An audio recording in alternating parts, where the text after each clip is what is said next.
Live from our 7 Tasmania studios, your nightly news with Kim Miller begins now. Good evening, everyone. First tonight, Victoria's second wave of coronavirus continues to surge to unprecedented levels, forcing more unprecedented actions. New South Wales is closing its long and busy border with its southern neighbour to limit the risk of spread to other parts of the country. Suburbs in lockdown, quarantine chaos, 2 more lives lost and a record-breaking spike. Victoria recording 127 new coronavirus cases, the highest daily number since the pandemic began. This dreaded second wave triggering New South Wales to shut its borders to Victoria. This is unprecedented in Australia.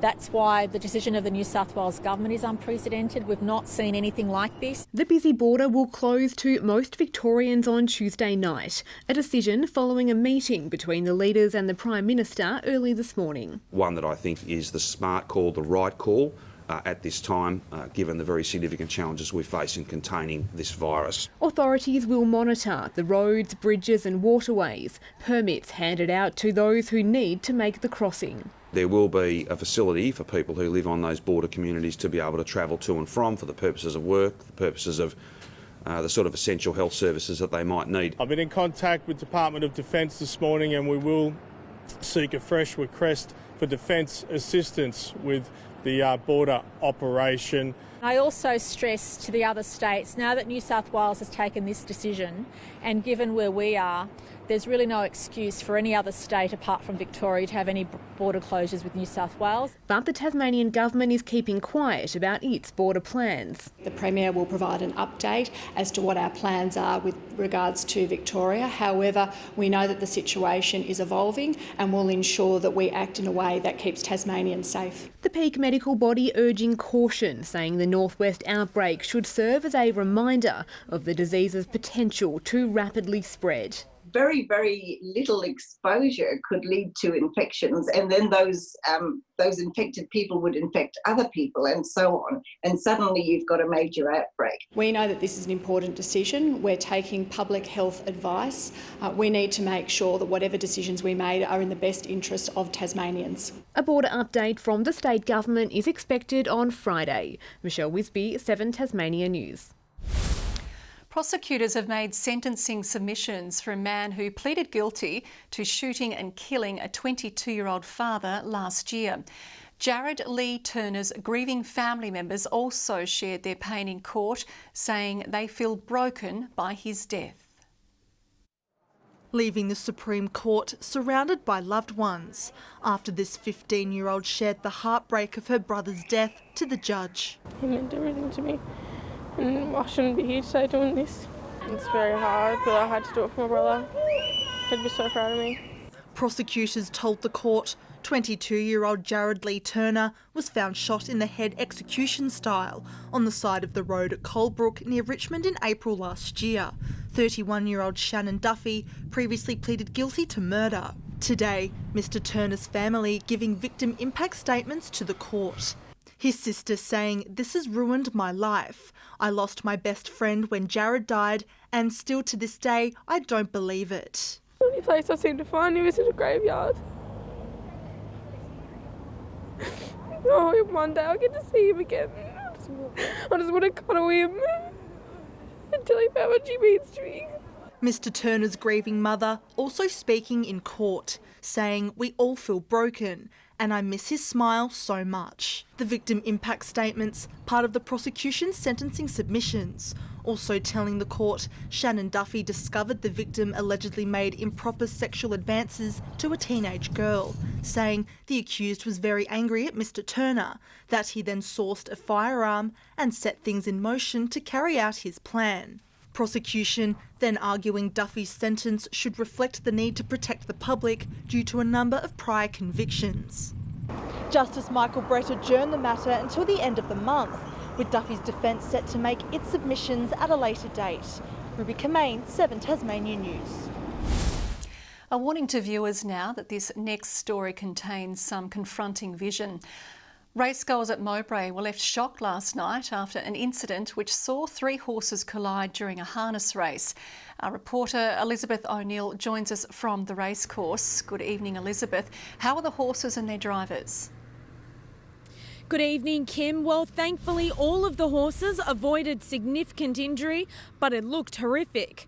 The 3 drivers were taken to the Launceston General Hospital. One of them, who initially wasn't even meant to be in the race, was knocked unconscious for several minutes and has undergone surgery. Another, who was also knocked unconscious, remains in hospital for observation. The 3rd driver was admitted to the LGH in the early hours of this morning, but has since been discharged. 2 of the horses have escaped serious injury, but a 3rd has undergone surgery and is expected to make a full recovery. So a shocking incident, Kim, but it could have been far worse. Oh, so true. Just unbelievable, those pictures. Thanks very much, Lizzie O'Neill. As we ticked over into the new financial year, Tasmanians have applied for early access to another $24 million worth of super. Financial experts are cautioning against the move, warning a withdrawal now will have a big impact on future retirement savings. In the coronavirus economic fallout of job losses and cuts to hours, the federal government has allowed early access to superannuation, up to $10,000 per financial year. What we're seeing is that some people are falling through the cracks and not able to access those additional supports. So they're seeing this as their only option. Tasplan reporting it received 14,000 applications for early release last financial year. Ticking over into the new financial year last week, it says it's received another 2,700 applications, worth more than $24 million. There's millions and millions of dollars being drawn out of the retirement superannuation pool at the moment, and that is going to have an impact longer term for both individuals, the superannuation providers, but also long term for the country as far as retirees. Unions say these early withdrawals will have big impacts in the future. I've seen various economic models that show, a 25-year-old who takes 10 or 20,000 out now, it could be 100,000 or 200,000 by the time they retire. Share market volatility has also impacted superannuation balances, but financial experts say it's better to keep it where it is for now, urging Tasmanians to look into alternate avenues of support before withdrawing. And there are a lot of schemes and assistance for people in hardship, and we've seen the banks do mortgage repayment pauses. Utilities companies have been a little bit more flexible, so certainly looking to take advantage of those opportunities. Ebony Ablett, 7 Tasmania News. And if you're facing financial difficulty, you can call the National Debt Helpline. Support is available during business hours. Well, a new anti-prison group has emerged in Westbury as another wave of opponents reject the government's proposed northern jail. Many are farmers who say their livelihoods and livestock will be greatly impacted if the project at the new site goes ahead. It's the serenity of life on the land that led Aaron and Olivia Reeder to move to the rural outskirts of Westbury. The couple now has a major fight on their hands to save that serenity with the new proposed prison site on their doorstep. Oh, look, we were shocked and surprised. The state government has moved the site further down Birrelly Road. It will now sit on 16 hectares of Crown land at Brushy Rivulet. It is part of a wildlife corridor that goes through 6 properties. And that's just cutting a big hole in the middle of it. Road safety is also a major concern. There's already too many heavy vehicles now travelling on Birrelly Road anyway, and now we're going to increase traffic on top of that. All of those prisoners deserve to have their families being close to them. We have no issue with a prisoner north of the state.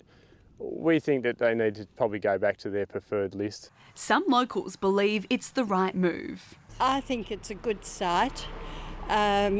I'm not out of favour. I'm in favour with the prison. I can't see that there's very much different to the old one. I guess it's a slight improvement.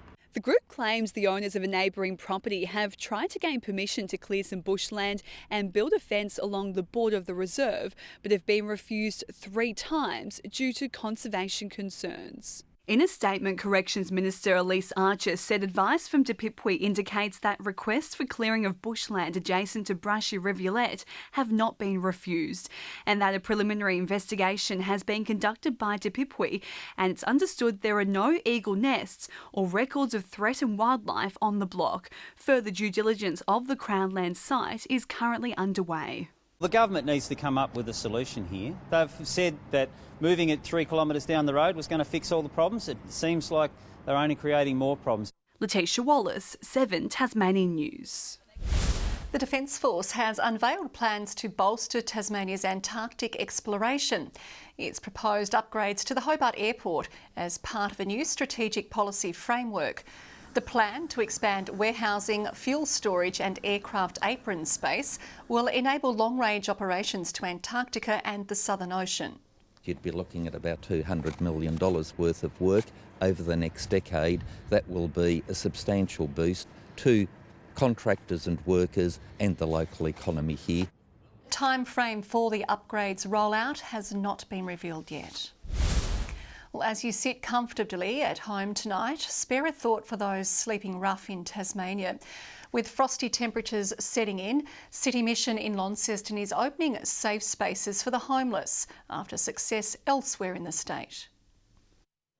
As the mercury plummets across Tasmania, City Mission in Launceston has opened what it calls a safe space, a dedicated 24-hour facility that gives those in need a place to sleep and access to basic necessities, including food, laundry and showering amenities. City Mission Launceston CEO Stephen Brown says the facility is needed more now than ever, with people experiencing hardship as a result of the coronavirus pandemic. We don't think it's really fully hit the impact on the economy yet because of the government incentives they've got, or the government support that's in place. We are seeing new clients registering with us now. The government-funded initiative is already up and running in Hobart, helping those that need it most. I got attacked out at Bridgewater before I came here, and the staff have just absolutely catered to me. And there's proof the facility is in high demand. The Hobart Safe Space is near capacity, only 6 months after opening. I have emphysema that going out in the cold, having somewhere to stay where it's warm, overnight, the doors close at 12 o'clock, so you know that no one's going to come through the door at 12 o'clock, you feel quite safe. This is crucial. I mean, this is the last stop, if you like, before you find yourself living in a park or under a tree. And that's a very unsafe environment. People living on the streets are abused and attacked very frequently, and it's not a safe place to be. Elizabeth O'Neill, 7 Tasmania News. Well, many Tasmanian businesses have been sweating over when they can reopen, but one has had an even more anxious wait. Entertainment venue Airtime has been stuck in a bureaucratic holding pattern as it didn't know which government restrictions applied to it. But it's managed to reopen today, just in time for the school holidays. Parents and their children, for that matter, are jumping for joy with a local business adding to the scores already open, just in time for the school holidays. Launceston's home of trampolining and laser tag reopening its doors from today to the delight of its pint-sized fans. It's really fun because there's heaps of trampolines and my favourite's the foam pit and the dodgeball. Because we haven't come here for a while and I like it because there's lots of things to do. I like Airtime 60 because it has lots of trampolines and dodgeball. I can do 2 somersaults in a row. An opening date was thrown into doubt with indoor play centres initially not included in the roadmap to recovery. After an anxious time contacting various government departments, Airtime was given the green light to reopen. We weren't in a category, so we weren't even aware that we were going to open.